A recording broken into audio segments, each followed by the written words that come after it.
ইন্নাল্লাহা লা ইয়াকবিযুল ইলমা ইনতিসাআন ইয়ানতাসিউহু মিনাল ইবাদি ওয়ালাকিন ইয়াকবিযুল ইলমা বিকমসিল উলামা।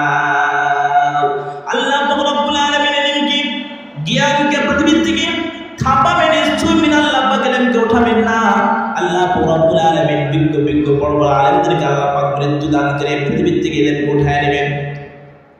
হাত্তা ইযা লাম ইয়াবকা আলিমান, এক পর্যায়ে যখন সমাজে বিজ্ঞ আলেম থাকবে না, ইত্তাখাযান নাসু রাসান জুহালান, মানুষ মূর্খদেরকে, জাহিলদেরকে বড় আলেম মনে করবে। ফাসুইলু, তাদের কাছ থেকে ফতোয়া জিজ্ঞাসা করবে। ফাফতাউ বিগাইরি ইলমিন, ওই মূর্খগুলো, ওই জাহিলগুলো অজ্ঞতাবশত তারা ফতোয়া প্রদান করবে। ফাদাল্লু মাদাল্লু, ফতোয়া প্রদানকারী পথভ্রষ্ট হবে, ফতোয়া তরফকারীরা পথভ্রষ্ট হবে, অর্থাৎ উভয় দল পথভ্রষ্ট হয়ে তারা জাহান্নামের দিকে হেঁটে হেঁটে যাবে। এজন্য সমাজে আলেম দরকার আছে না নাই? আরে আমাদের 5 থেকে 600 বছর পূর্বে নারী যারা ছিল, নারীদের মাঝে যে পরিমাণ জ্ঞান ছিল, বর্তমান যুগের পুরুষদের মাঝে ওই পরিমাণ জ্ঞান নাই। একটা ঘটনা আপনাদেরকে বলি। এক দেশের একজন প্রেসিডেন্ট ছিলেন, বাদশা, প্রধানমন্ত্রী ছিলেন।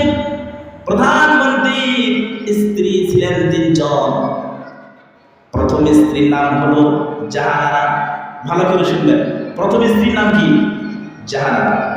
দ্বিতীয় স্ত্রীর নাম হলো হায়া। তৃতীয় স্ত্রীর নাম হলো ফানা। প্রথম স্ত্রীর নাম কি? ভালো করে শুনবেন। প্রথম স্ত্রীর নাম হলো জাহানারা। জাহানের ঘর কি বল? প্রথম স্ত্রীর নাম হলো জাহান, দ্বিতীয় স্ত্রীর নাম হলো হায়াত, তৃতীয় স্ত্রীর নাম হলো ফানা। বাদশাহ একদিন দীর্ঘ সফরের জন্য ঘর থেকে বেরিয়ে পড়বেন। একজন সফর সঙ্গী তো রাখতে হবে, কি বল? সফর সঙ্গীর প্রয়োজন নাই। খিদমত করার জন্য খাদিম হিসেবে একজনকে সফর সঙ্গী হিসেবে রাখতে হবে। বাদশার স্ত্রী কয়জন বলেন? বাদশার স্ত্রী 3 জন। 13টাকে সঙ্গে নিয়ে গেলে তো বিপদ। যে কোনো একটাকে সিলেক্টেড করতে হবে, একটাকে সঙ্গে নিয়ে যেতে হবে। বাদশাহ বলল, আচ্ছা আমার স্ত্রী, বাদশার 13 জন স্ত্রী প্রত্যেকে বাদশার সঙ্গে যেতে চায়। আচ্ছা কন্ত যদি এমনিতেই মেয়েরা স্বামী পাবো, যদি আমার আরো একটা সতীন থাকে তাহলে তো কথাই নাই। বাদশার যেহেতু স্ত্রী কারণ 3 জন, প্রথম স্ত্রীর নাম কি? জাহান, দ্বিতীয় স্ত্রীর নাম কি? হায়াত, তৃতীয় স্ত্রীর নাম হলো ফানা। বাদশাহ একটা ফন্দি বের করলো, একটা চালাকি বের করলো। তোমাদের 3 জনের মধ্য থেকে যে সুন্দর কবিতা রচনা করতে পারবে, যার কবিতাটা খুব জামেমান হবে, আমি ওই স্ত্রীকে সঙ্গে নিয়ে আমি সফরে বেরিয়ে পড়ব। প্রথম স্ত্রীর নাম কি ছিল বলেন? প্রথম স্ত্রীর নাম ছিল জাহান। ওই জাহান সুন্দর একটি কবিতা রচনা করলো। জাহানারা বলল, তু আয়েশা হে জাহারা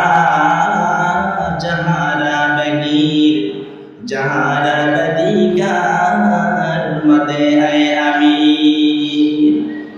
ও জাহানের বাদশা, তুমি তো জাহানের বাদশা, আর আমার নাম হলো জাহান। তুমি জাহানের বাদশা হয়ে জাহানকে রেখে তুমি কোথায় যাচ্ছ?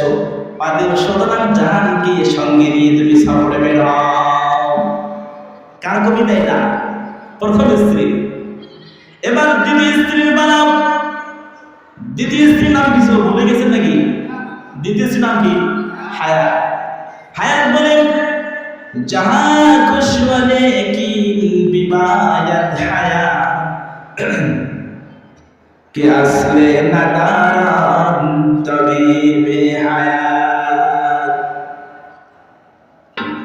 হায়াত বলতেছে, হে বাদশাহ, তুমি তো জাহানের বাদশাহ, ভালো কথা, কিন্তু জাহান তুমি পরিচালনা করবে কেমনে?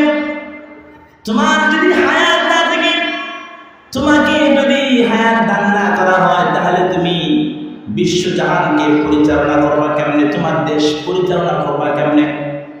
আচ্ছা, যুক্তি কি খারাপ?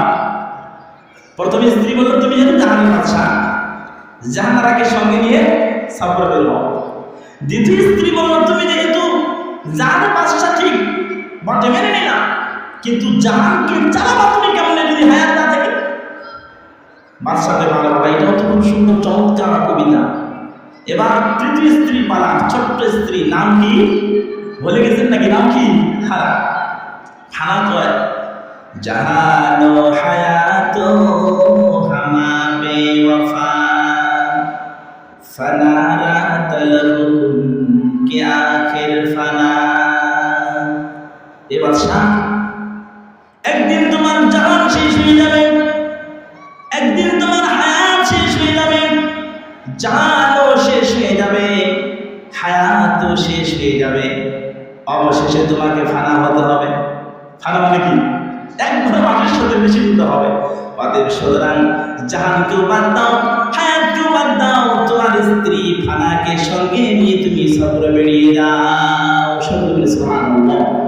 আগেরকার স্ত্রীদের, নারীদের মাঝেও যে জ্ঞান ছিল, এখন বর্তমান পুরুষদের মাঝে সেই জ্ঞান নেই। কি হবে? এত জ্ঞান শূন্য হলে তো হবে না। বাচ্চাদেরকে কোরআন শিক্ষা দেন, আলেম বানান।